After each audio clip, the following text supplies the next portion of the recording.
Hello and welcome to the Curator Salon podcast. I'm your host, Geeta Joshi, and today I am talking to Lucy Bryant from House of Lucy. Welcome, Lucy. Thank you, Geeta. Thanks for having me.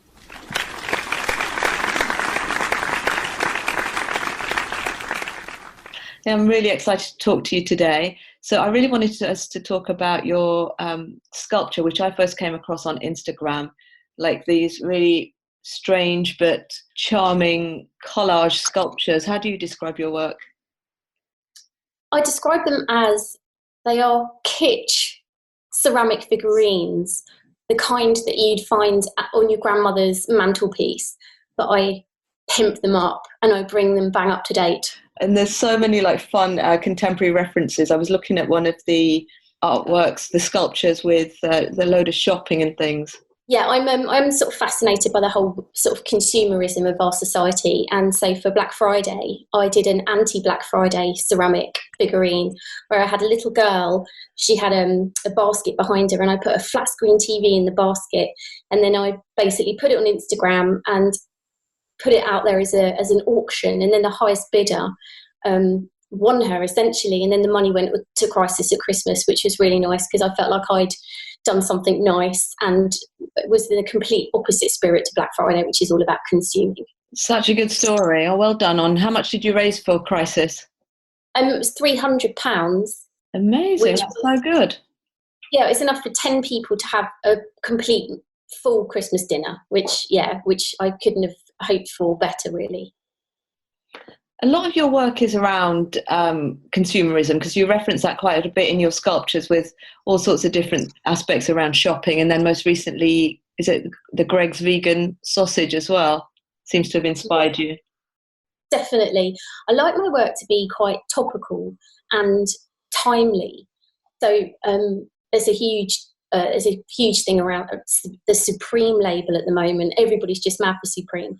And actually last year I did a piece, which is a lady in a huge Victorian type skirt, and I put her in a Supreme hoodie, called it Supreme Beauty, and she sold immediately. And then just last week I've done another Supreme girl, because I love the whole cult following that these labels have, and the hold they have on people really fascinates me. And then with the Greggs sausage roll, I actually did this about 3 weeks before Christmas, before I knew Greggs were bringing this vegan sausage roll out. And then when they did, I just thought that's such a it just marries perfectly, because I'm vegan. I was so excited when I found out that they were going to be doing this vegan sausage roll. So all I did was change the story behind him, because now Sir Richard in the piece has a vegan sausage roll and it's not a meat one. And it's such a good piece as well. I will put a picture of that in the blog to go with the show notes. Your ceramics then, how do you put them together? Do you actually find old vintage pieces and then mash some pieces together or repaint them, or do you sculpt them from the beginning? Oh goodness, no, I don't sculpt them. I spend all of my free time in antique shops, car boot fairs. I look on eBay, I go to charity shops, and if a piece speaks to me, then I'll take it home. And there have been lots of instances where I've actually bought a few and I just can't think of anything to do with them, so back they go. But generally, a kernel of an idea will begin when I actually have this piece in my hand, and then I take it home and I will put a veggie burger in their hand, or they all have a story. But that's essentially where they come from. So I'm always on the lookout. I've got friends and family that go to places for me as well, and then report back and send me pictures and say, is there anything you can do with this one, which is really helpful. And I know you'd found some, was it Instagrammers or people on Twitter that sort of find charity shop hauls and then send you pictures as well, don't they? Yes, there is. There's a lady called Charity Shop of Horrors who, if she Instagrams a piece that I think, well, I could definitely do something with that, then I'll send her a message and she puts it in the post to me. Isn't that fantastic? The modern way of like sourcing and selling and having a business, even for that lady, that's great. Yeah, it's fantastic. I like the whole social aspect of it. It's really quite rewarding. And then what about your 2D artwork? Because there's some really fun prints that I've seen on your website as well, where the traditional bucolic English landscape is then got, what would you call that, news banners over it? Yes, absolutely. So this all started a couple of years ago.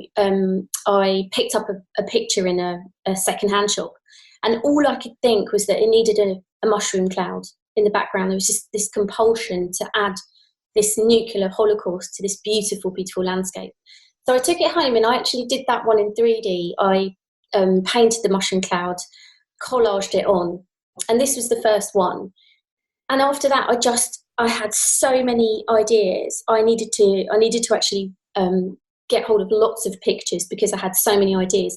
So I found a fantastic website, which is all copyright-free art. It's all out of copyright now. And I do those digitally, which is how I've been able to amass quite a collection. And I just see things in these pictures that need to be added. And I just think about them all the time. And I'll see a girl with her hand up and I'll know she has to have headphones or something needs to be added to bring sort of new life into these pictures and just to make people smile. So those are the 2D prints, and now I'm actually doing a lot more 3D. That's a bit of a move on from the 2D work. And what format does that take when you say 3D, if it's not the sculpture? Well, it's like the prints, but I'll take an actual physical painting, which again I'll buy in a second-hand shop, usually a pastoral scene, and then I've started to actually paint more myself onto the pictures, adding those elements instead of doing it digitally, and also collaging pieces on. So just today, for example, I worked on a piece. It's a beautiful woodland scene, and I've put a kebab van slap bang in the middle because it just looks so wrong. It's jarring, and I like that jarring aspect. So I see. So it's more like original work, actually, that you're finding and then creating one-offs on the canvases like you did with the ceramics. Absolutely, yes. So they're all one-of-one originals. And when I've finished doing them, I then get them scanned high-res. So I can then do giclée prints of the copies, but I've still got my original. And they usually come in a beautiful gold frame as well, these originals. They look really special. They look old-fashioned, and then you look again and see this element that shouldn't really be in there. So I did another just before Christmas that I'm really pleased with, and I call it the Old Curiosity Shop. And it's 3 little Victorian children looking into a shop window. It's very kitsch. But I've turned the shop into a sex shop. So we've got neon signs saying sex, videos, magazines. I've got dildos in the window. I mean, it is might be a bit controversial, but these kids are just curious. They want to know what's in this shop in the village that's just opened up. So they're having a good look through the window, as young, curious people would. So you had quite a bit of, what would you say, controversy or exposure early last year around the royal engagement. Do you want to tell us about that? Yes, so it's actually about this time exactly last year, I started thinking about doing a plate to celebrate the engagement of Meghan Markle and Harry. And I was chatting to my husband and my stepdaughter around the kitchen table, and I was saying, I really want to do this plate, but it has to have an element in it, again, that's just a bit wrong, shouldn't really be there. So I'm going to substitute Harry for somebody else. And I was partly inspired by a mug that I'd bought when Kate and William got married, and it didn't have William on the mug. It had Harry by mistake. So this mug was my main inspiration, and I have since found out that was also a joke. And they got me. They completely got me. They did it so well. They even had a spoof website, but fair play to them. So with this in mind, I set about thinking, who could I put onto this plate to kind of be the stand-in Harry?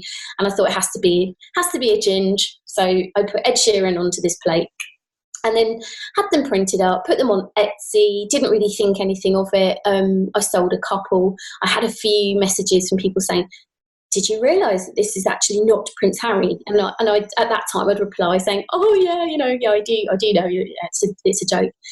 And then the plate was picked up by an ex-chef at Buckingham Palace who tweeted about it, saying, I really think that the maker of this plate needs to do their research, And he completely fell for it. And then the Daily Mail picked up on that tweet. And then everybody else did. So it was in the Sun, the Metro, the Standard. It went viral, as the kids would say. And it ended up on the One Show. I was doing interviews with the World Service. It was insane, but really, really funny and really exciting, and also quite stressful, because I'm just me. I am an artist, but I also have a bit of a day job as well. So I was having to fit everything in, and then I was switching my phone on in the morning and finding I'd had 300 sales overnight, and then thinking how am I going to get these plates out to these people. Ended up having to employ a company to pack the plates for me, to send them out for me. So I ended up spending most of the profits on the packaging and paying the company to do it. But it was such good fun, and it was a really exciting time.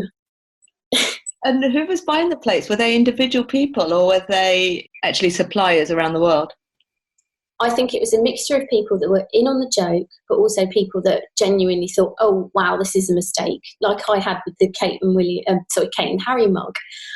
Most of them were American sales, because they're so mad for the royal family here, and I just think a lot of them did think it was a genuine mistake. And I still get the odd email now saying, "Did you know that that's not actually Harry?" So when you were interviewed with the World Service, because you didn't appear on the One Show, but the plate did, didn't it?